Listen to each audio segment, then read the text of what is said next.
मैं अमर शहीदों का चारण उनके गुण गाया करता हूँ, जो कर्ज राष्ट्र ने खाया है मैं उसे चुकाया करता हूँ।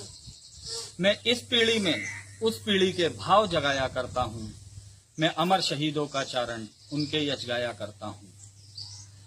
नमस्कार साथियों, मैं आशीष गहलोत श्री कृष्ण सरल जी की इन पंक्तियों के साथ आपके बीच एक ऐसी ही यशगाथा के बीच उपस्थित हुआ हूँ जो इतिहास के पन्नों पर स्वर्णिम रूप से दर्ज है।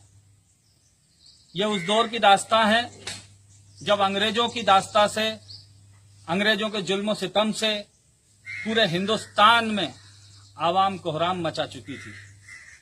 जगह जगह पर अंग्रेज राजे रजवाड़ों के अधिकार अपने हाथों में ले रहे थे और आम आवाम को, हिंदुस्तानियों को प्रताड़ित कर रहे थे। उनकी दमनकारी नीति के चलते हिंदुस्तान भर के लोग अंग्रेजों के विरुद्ध विद्रोह का मानस बना रहे थे। आज मैं जिस भूमि पर खड़ा हूं, ये पवित्र भूमि उसी एक रणभूमि की गवाह है, उसी इतिहास की गवाह है। भारतीय स्वतंत्रता संग्राम का यूं तो इतिहास सन 1857 से माना जाता है, परंतु 1857 के भी सशस्त्र विद्रोह से पूर्व एक लड़ाई लड़ी गई। दिन था 24 जुलाई, साल था 1824 और उस विद्रोह का झंडा बुलंद करने वाले महान क्रांतिकारी का नाम था कुंवर चैन सिंह। कुंवर चैन सिंह जो नरसिंहगढ़ रियासत के राजकुमार थे। किस्सा कुछ यूं है कि अंग्रेजों ने राज्य हड़प करने की अपनी नीति को परोक्ष रूप से लागू करना शुरू कर दिया था। सन 1818 में भोपाल के तत्कालिक नवाब और अंग्रेजों के बीच एक समझौता हुआ।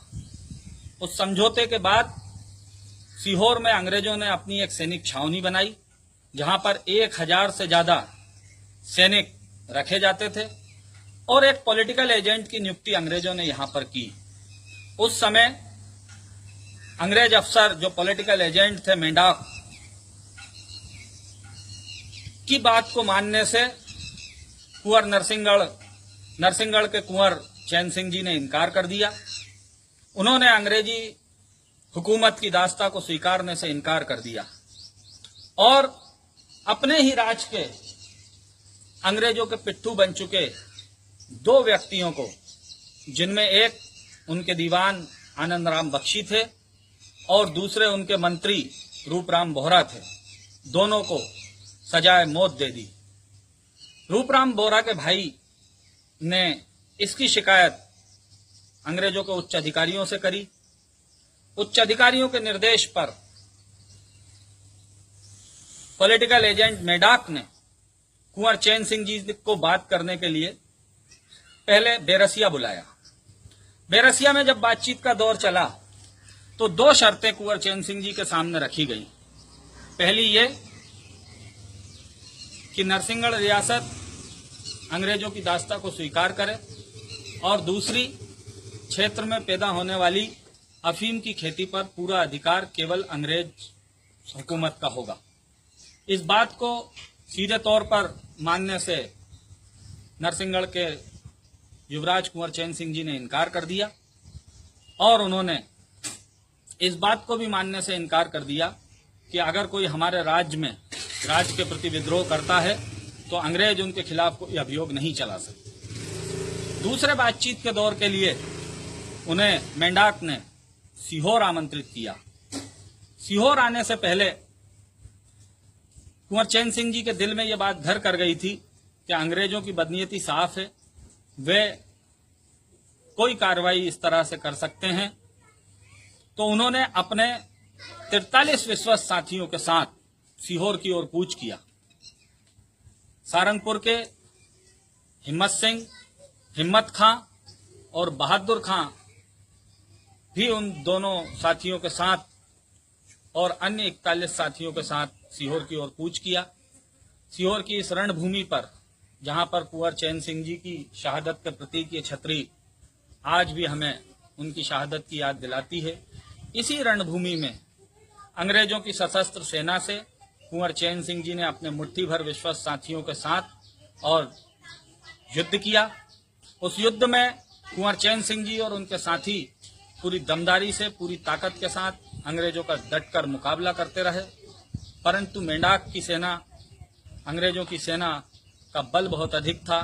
अपने मुट्ठी भर साथियों के साथ पूरी वीरता से लड़ते रहे और यूं कहा जाता है कि उन्होंने एक तोप जो उनके साथियों पर आग उगल रही थी, उसकी नाल को काटने के लिए तलवार से प्रहार किया। प्रहार करते समय तलवार उस नाल में, तोप की नाल में फंसकर रह गई।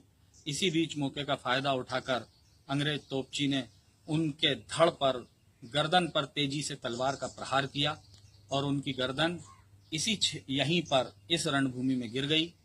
घोड़ा कुंवर चैन सिंह जी का धड़ लेकर यहाँ से निकल गया। ये छतरी आज भी हमें उस विद्रोह की याद दिलाती है, उस अमर बलिदान की याद दिलाती है जो कुंवर चैन सिंह जी ने अपनी मातृभूमि के लिए दिया। ये मालवा की पवित्र भूमि और ये सीहोर की पवित्र भूमि उस दौर की याद दिलाती है जब कुंवर चैन सिंह जी ने अंग्रेजों को ललकारने का साहस किया। पहले बहुत दिनों तक और कई सालों तक इस बात के प्रयास किए जाते रहे कि इतिहास में दर्ज इस घटना को भारतीय स्वतंत्रता संग्राम में उचित स्थान मिले, पर बाद में शहीद की माटी संचय कार्यक्रम के दौरान सरकार ने कुंवर चैन सिंह जी को उनका वो दर्जा दिया जिसके वे वाकई में हकदार थे। सन 2015 से यहाँ पर 24 जुलाई को कुंवर चैन सिंह जी की शहादत दिवस पर सरकार द्वारा गार्ड ऑफ ऑनर दिया जाता है। साथियों, अगर चिराग भी अंधेरों से डर गए होते, अगर चिराग भी आंधियों से डर गए होते, तो सोचिए उजाले किस तरफ गए होते। इन महान स्वतंत्रता संग्राम सेनानियों का, इन महान क्रांतिवीरों का ये देश सदा गुलाम है, ये देश सदा ऋणी है, जिन्होंने अपने प्राणों का उत्सर्ग करके, जिन्होंने अपने प्राणों का बलिदान देकर, अपना सर्वस्व निछावर करके इस देश को, इस मातृभूमि को सर्वोच्च स्थान दिया, दास्ता के खिलाफ लड़ाई लड़े। जय हिंद, जय भारत। अगस्त, जिसे भारतीय इतिहास में क्रांति के माह के नाम से भी जाना जाता है, भारतीय स्वतंत्रता संग्राम की कई बड़ी क्रांति और कई बड़े विद्रोह अगस्त माह में घटित हुए। आने वाले अगस्त माह में मैं इस तरह से आपको और भी कुछ वीडियो बनाकर आपको इन जानकारियों से अवगत कराता रहूंगा, जिसमें सीहोर में सिपाही बहादुर सरकार की स्थापना का वीडियो भी रहेगा। आपको मेरा ये वीडियो कैसा लगा? वीडियो को लाइक करें और कमेंट्स में मुझे बताने की कृपा करें। धन्यवाद। जय हिंद।